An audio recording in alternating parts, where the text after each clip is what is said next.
Good afternoon. Good afternoon, Father. Our gospel for today, I would like to share with you two words that I have reflected upon to share with you this homily. Number one, the first word is disturb. The word that was used in the gospel was perplexed. Sa Bisaya, i-translated ito na nalibog gidroan ng ulo. Sa Tagalog, nalilito or nababagabag. Disturb. Sabi ng isang writer, when truth disturbs you, it is often a sign that God is speaking to your heart. Kapag ikaw ay nadidistorbo, maybe God had a message for you. Why disturb? Why Herod was disturbed? Because the truth always disturbs a guilty conscience. Kaya yung mga hearings, not only this hearing, yung mga congressional hearings, ang sinasabi lagi ng witness, hindi na kaya ng konsyensya ko. Hindi na kaya ng aking sarili. Hindi ko na kaya na hindi ito lumabas ang katotohanan. Herod had power. He had influence. But deep inside, he carried the burden of sin. The memory of John the Baptist that he beheaded and the works of Jesus. Kaya kahit anumang tago ni Herod, the truth will always confront him in his life. Brothers and sisters, to be disturbed is not always bad. Yung parang hindi ka makatulog, dami mong iniisip, you do not have peace of mind. Hindi lang naman yung disturbed that sometimes we have brothers and sisters who are disturbed because of economic hardships, medical expenses, yung medical illness, yung mga sakit nila kahapon, somebody approached me, Father, please pray for me. I had cancer. Wala na siyang buhok, nakawig na siya. Kaya sometimes God disturbs us to awaken us that when we feel uneasy and restless, that is a sign that maybe God is knocking at the door of our hearts.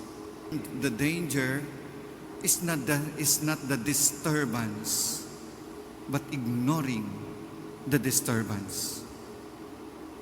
Si Herod, he was not true to himself. Kasi at the end of the story, even though he was afraid, he was restless, he was guilty, he was also curious. He wanted to see Jesus. Curiosity of Herod is not like the disciples with faith. Gusto niyang makita si Jesus.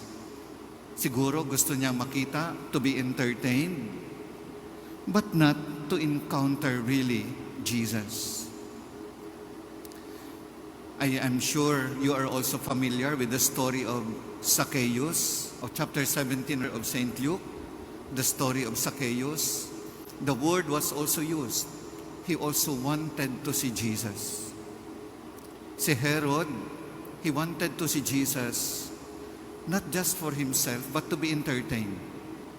Si Zacchaeus, gusto niya makita si Jesus, and his life had changed.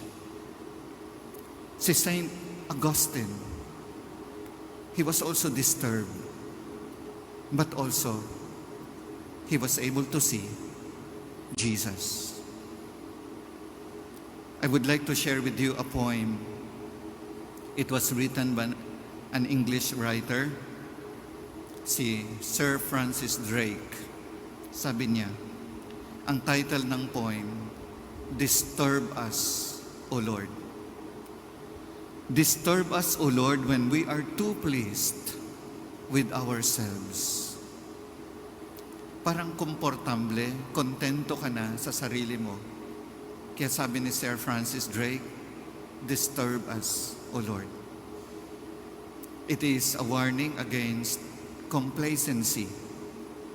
Yung parang wala ka nang gagawin, parang tinatanggap mo na whatever happens. So ang prayer niya, Lord, disturb us. Let me continue. Disturb us, O Lord, when our dreams come true, because we have dreamed too little.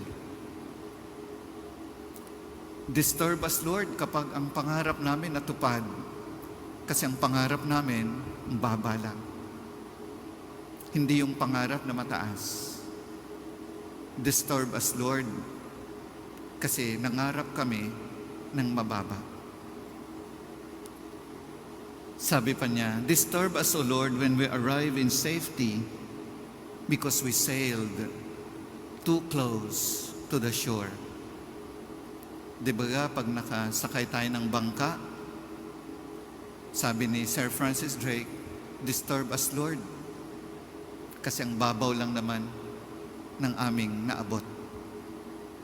And so, my brothers and sisters, in this Holy Mass, let us continue to pray, not just for disturbance, that we cannot have peace of mind, we cannot have peace, we are restless, but disturb us in order for us to grow in our faith.